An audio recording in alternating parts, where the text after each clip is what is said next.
guys, Doberman Rancho, and we're having a nice storm shaking down the trees. Hopefully they hold it down.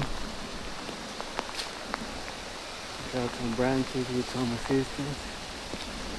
They're loaded.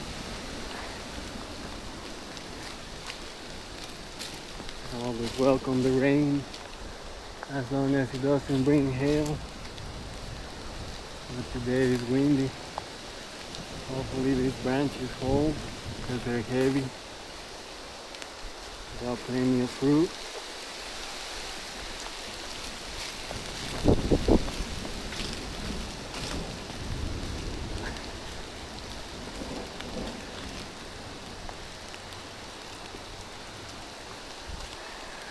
Getting close to harvest.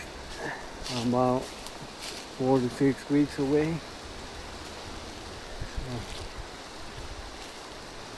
The fruit's almost ready.